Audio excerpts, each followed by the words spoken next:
का मार्गदर्शन किया है, हमेशा लोगों को, दुनिया को सही दिशा देने का काम किया है। आज हम क्यों कमज़ोर पड़ गए, आज हमारी स्थिति क्यों कमज़ोर हुई?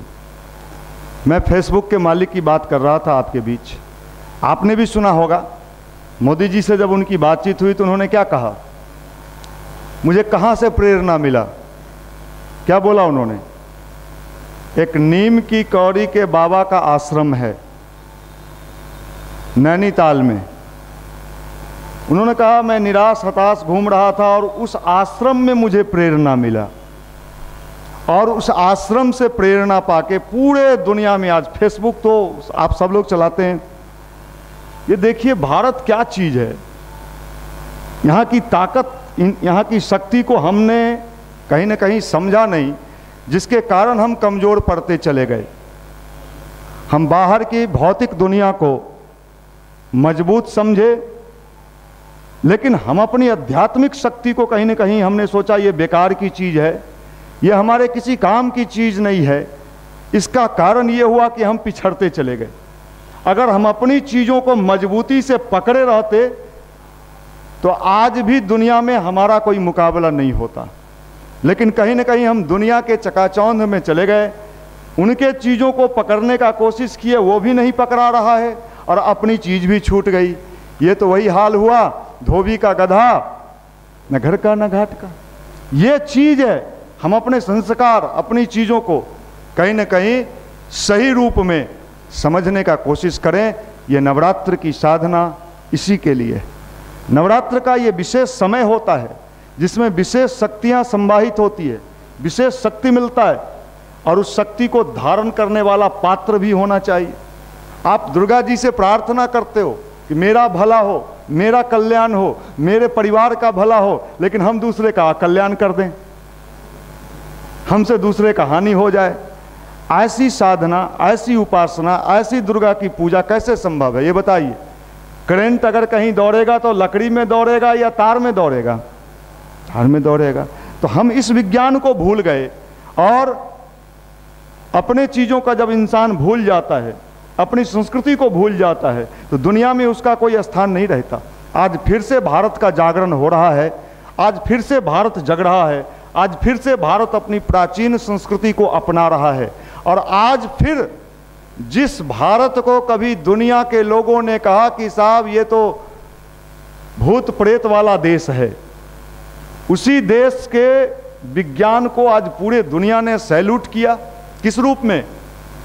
योग के रूप में।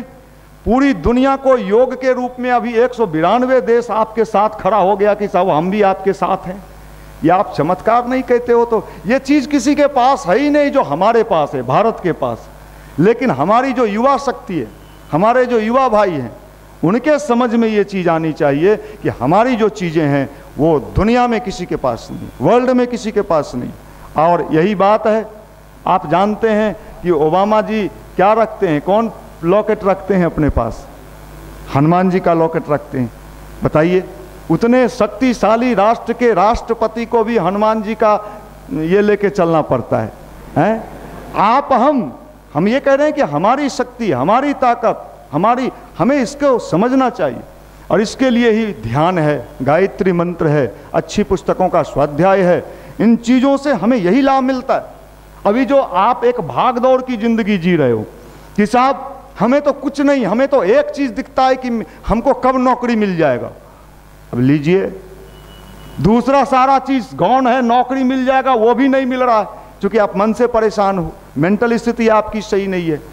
तो जब आप मन से परेशान रहोगे तो न आपको धन मिलेगा, न आपके जीवन में सफलता मिलेगा, न आप आगे बढ़ सकते हो, फिर आपका जीवन वहीं का वहीं रह जाएगा। इसलिए आप सब उस अध्यात्म से जुड़ो जिस अध्यात्म को परम पूज्य गुरुदेव ने कहा कि बेटा आने वाला समय वैज्ञानिक अध्यात्मवाद का है। ऐसा समय आ रहा है जो विज्ञान और अध्यात्म का समन्वय होगा, और दुनिया फिर से भारत की ओर नज़र घुमाए खड़ी है। आज पूरा दुनिया, क्या कारण है कि फिर से भारत की तरफ देख रहा है? बड़े बड़े शक्तिशाली देश भी भारत को गला लगाना चाह रहे हैं, भारत से मिलना चाह रहे हैं, भारत से बात करना चाह रहे हैं। ये कौन सी चीज़ है?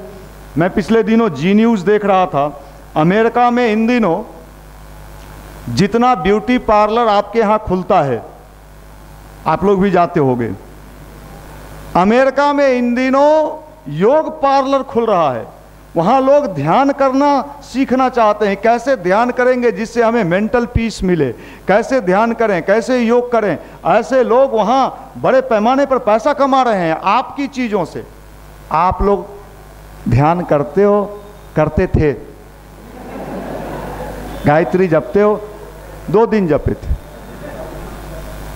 अब बताओ भाई, जो आदमी 2 दिन, ये स्थिति है। तो आपको फिर से अगर वास्तव में अपने आप को शक्तिशाली बनाना है तो नवरात्र के इस काल में अभी 2-3 दिन बचा है, और भाई लोग नवरात्र की साधना में भी हैं। कितने भाई लोग हैं नवरात्र की साधना में? चलिए, बहुत खुशी की बात है कि आप लोग इतने भाई नवरात्र की साधना में। कई भाइयों की तो सूचना हमें ये मिलने लगी कि साहब वो तो खाली जल पी रहा है। हमने कहा देखो भाई, बिना के तार को ना तो इतना जोर से कसो ना ढीला छोड़ो, खाली जल पियोगे और अंतिम दिन पता चले आपको जल चढ़ाना पड़ गया, फिर मुश्किल है। इसलिए अपने विवेक का इस्तेमाल करते हुए, थोड़ा सा भोजन पर संयम रखते हुए, खान पान पर थोड़ा संयमित रखते हुए, विचार को संयमित रखते हुए, और तब आप इस साधना को करना। कुछ लोग भावावेश में आ जाते हैं। एक लड़का था युवा मंडल में, बहुत पहले की बात है, वो आया मेरे पास कि भैया हमने गुरुजी की किताब, गुरुजी ने तो पीएचडी लेवल तक की किताब लिख दी है, लेकिन आप पहला क्लास वाला व्यक्ति अगर पीएचडी का किताब पढ़ लिया और उसके अनुसार काम करने लगा तो उसका क्या हाल होगा? वो बेचारा अटपटा, गुरुजी ने तो सारा चीज़ लिख दिया, लेकिन हमारे लिए क्या उचित है ये हमें समझना होगा। तो लड़का मेरे पास आया, कहा भैया हमने गुरुदेव का किताब पढ़ा है, हम 9 दिन तक जल पर उपवास करेंगे। हमने उसे बहुत समझाया कि भाई देखो, गुरुजी ने लिखा तो जरूर है, लेकिन अपनी शारीरिक अवस्था और इन तमाम चीज़ों का ध्यान रखना। तुम स्टूडेंट हो। लेकिन वो भावावेश में आके क्या किया, अपने लॉज में गया, रूम में गया और जल पर उपवास शुरू कर दिया। 3 दिन तक तो बेचारा का जल उपवास सही चला। 4था दिन धीरे धीरे उसका हरासमेंट शुरू हुआ, और 5वां दिन तो हॉस्पिटल में भर्ती हो गया वो। इसलिए देखिए, बिल्कुल एक विज्ञान सम्मत, एक साइंटिफिक तरीके से हम अगर उपासना करते हैं, ध्यान करते हैं, तो सबसे ज़्यादा, अभी एक भैया लिखे थे पीडीसी के ये में, हमने उसमें पढ़ा कि उन्होंने कि मानव के मन का अस्पताल अगर कहीं है, शरीर का अस्पताल तो बहुत खुला हुआ है, क्यों भाई, बहुत सारा हॉस्पिटल है जहाँ शरीर का इलाज होता है ना, लेकिन मनुष्य के मन का स्वभाव को ठीक करने का हॉस्पिटल अगर कोई है तो वो गायत्री शक्तिपीठ है। युवा प्रकोष्ठ में जो लड़के आते हैं उनका मन और उनका स्वभाव ये दोनों ठीक किया जाता है यहाँ, ये इसका हॉस्पिटल है और इसकी आज आवश्यकता है। तो आप लोग निश्चित रूप से मानिए कि भगवान की बड़ी असीम कृपा है कि इतने कम उम्र में आपके मन में एक अच्छे राह पे चलने का संकल्प हुआ है। यही अपने आप में एक बहुत बड़ी विशेषता है। ये भगवान को आप थैंक्स कह सकते हैं, ईश्वर को धन्यवाद दे सकते हैं। और आप सब यहाँ बैठे हुए, हमें भटकाने वाले बहुत सारे लोग मिल जाते हैं समाज में कि साहब ये गलत है, ये कहाँ चल दिए, उधर कहाँ चल दिए, लेकिन आज तक कोई ऐसा व्यक्ति नहीं मिलता है जो आपको सही में, आपको सही तरीके से, आपको सही रास्ते पे चलना सिखाए। गायत्री परिवार यही काम कर रहा है, युवा प्रकोष्ठ यही काम कर रहा है कि आपकी जिंदगी को एक ऐसे जगह पर, और इसका परिणाम है कि पिछले 20 वर्षों से लगातार बिना नागा किए हुए, आप कल्पना करिए, 2 दिन 4 दिन की बात नहीं है। आज तो हमारा भीड़ कम है, नहीं तो ये पूरा भरा रहता है, लोग घर चले गए हैं, सुबह और शाम दोनों में हाउसफुल। तो ये बात मैं कह रहा हूँ, ये ईश्वर की कृपा है। हमने देखा है 4 लड़के से ये कार्यक्रम शुरू हुआ था, आज हजारों की संख्या में लड़के इस युवा प्रकोष्ठ का, अभी 40 लड़के शांति कुंज गए हुए हैं 9 दिन के अनुष्ठान में। युवा मंडल के अभी 40 भाई शांति कुंज गए हुए हैं 9 दिन के अनुष्ठान में। अब ये कल्पना करिए हमारे यहाँ कितने लड़के जुड़ के आईएएस बने हैं, आईपीएस बने हैं, इनकम टैक्स में अभी पटना का अनगिनत, बैंक में, रेलवे में, कहाँ नहीं है, लेकिन उन्होंने अपने संस्कार को नहीं छोड़ा है और आज वो सुखी पूर्वक अपना जीवन जी रहे हैं। अध्यात्म का मतलब है जीवन का सर्वांगीण विकास होना चाहिए। अध्यात्म का मतलब है हम हर क्षेत्र में, हमारा धन भी चाहिए, आपको जीने के लिए धन भी जरूरत है, और हमारा स्वभाव भी ठीक हो, हमारा स्वास्थ्य भी ठीक हो, हमारा आचरण भी ठीक हो। और अगर आप संकल्प लेते हैं और आपके संकल्प में अगर बल आ गया तो निश्चित मानिए आप जो संकल्प लेते हो किसी क्षेत्र की तैयारी करने की, अपने क्षेत्र में आगे बढ़ने की, तो ये ऐसे जगह पर आप बैठे हो, मैं पूर्ण विश्वास के साथ कह सकता हूँ आपके जीवन में वो सब मिलेगा जो आप चाहते हो। शर्त एक ही है कि एक कदम आपको भी आगे आना होगा, एक कदम आपको भी आगे आना होगा, तभी परम पूज्य गुरुदेव की शक्ति आपके जीवन में मिलती है।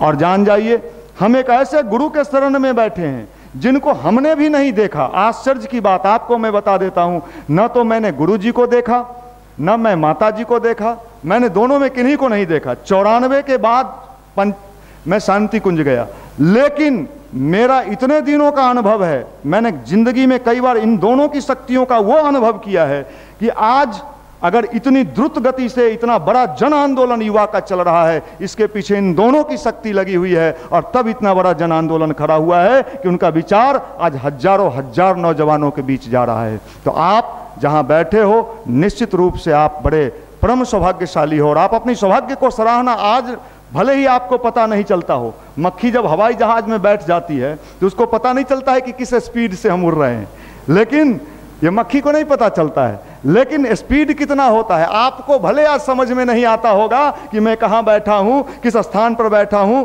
क्यों बैठा हूँ, लेकिन भविष्य में आप दुनिया के किसी क्षेत्र में जाएंगे और जब यहाँ की बात को सोचेंगे, कल्पना करेंगे, तब आपको पता चलेगा कि मैं कितना भाग्यवान था कि समय रहते मैं उन चीज़ों से जुड़ चुका था। और